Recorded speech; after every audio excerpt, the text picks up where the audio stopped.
Amit Shah fake video కేసులో కఠిన చర్యలు తీసుకోవద్దా? ఢిల్లీ పోలీసులను ఆదేశించిన హైకోర్టు చట్ట ప్రకారం దర్యాప్తు కొనసాగించవచ్చు.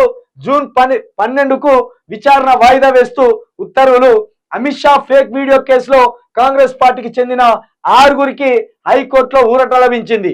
వారిపై ఎలాంటి చర్యలు తీసుకోవద్దంటూ ఢిల్లీ పోలీసులకు హైకోర్టు ఆదేశాలు జారీ చేసింది. అయితే ఈ కేసులో చట్ట ప్రకారం దర్యాప్తు కొనసాగించవచ్చని ఉత్తర్వులో పేర్కొన్నది. అంటే దొంగతనం చేసినా మంచిదే కానీ దొంగలను శిక్షించకండి అని చెప్తాంది. అసలు ఇప్పుడు కోర్టు ఇట్లా అన్నదో లేదో కూడా మనకు తెలియదు. ఈ వార్త ఇంకెక్కడన్నా వస్తే దీన్ని నమ్మాలి మనం. వెలుగు పేపర్ వస్తే నమ్మద్దు. వెలుగు పేపర్ వాడేవాడు కాంగ్రెస్ ఇంటి పార్టీ వాడేనే. ఇది కాంగ్రెస్ బానిసేనే. ఎవడన్నా దొంగను పట్టుకోర్రా అని చెప్తారు కానీ దొంగకు శిక్ష కుర్రా అని చెప్తారు ఎక్కడన్నా కోర్టు?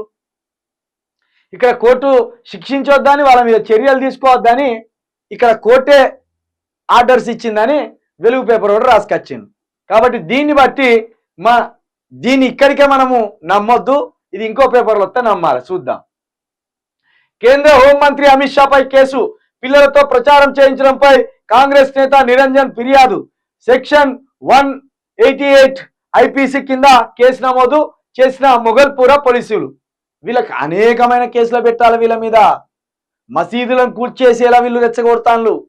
హిందుత్వం పేరుతో రెచ్చగొడతాన్లు. జై శ్రీరామ్ అనే నినాదం అసలు ఎన్నికలలో ఎందుకు చేస్తాన్లు? ఒకవేళ మీరు ఇంత ఉద్ధృతంగా జై శ్రీరామ్ అంటే వాడు జై అల్లా అనే ముస్లింలు ఎత్తుకుంటే ఇంకోటి జై క్రీస్తు అని ఎత్తుకుంటే మతాల వారిగా విడిపోయి ప్రజలు చచ్చిపోవాలా? మతాల వారిగా ప్రజలు ఒకరి మీద ఒకరు దాడులు చేసుకోవాలా?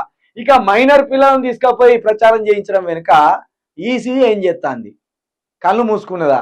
ఈయన మీద నిషేధం లేదా? కేసీఆర్ కుక్కనా కొడుకులు అన్నందుకే, కేసీఆర్ కుక్కల కొడుకులు అన్నందుకే 48 గంటల పాటు ఆయన గొంతుపై నిషేధం విధించారు. మరి ఈయన మైనర్ పిల్లలతోటి ప్రచారం చేయిస్తే ఈయనను అనర్హుడిగా ప్రకటించాలి. ఎన్నికలకు అనర్హుడిగా ప్రకటించాలి. జై శ్రీరామ్ అన్న ప్రతి ఒక్క అభ్యర్థిని ఎన్నికల్లో అనర్హుడిగా ప్రకటించి ప్రజాస్వామ్యాన్ని కాపాడవలసిన బాధ్యత సుప్రీంకోర్టుల మీద ఉన్నది, హైకోర్టుల మీద ఉన్నది, అదేవిధంగా ఈసీ మీద ఉన్నది. కానీ వీళ్ళు ఈసీని, కోర్టులను కూడా వీళ్ళు మేనేజ్ చేస్తున్నట్టు కనబడుతుంది. ప్రజలారా బాగా గుర్తుపెట్టుకోండి.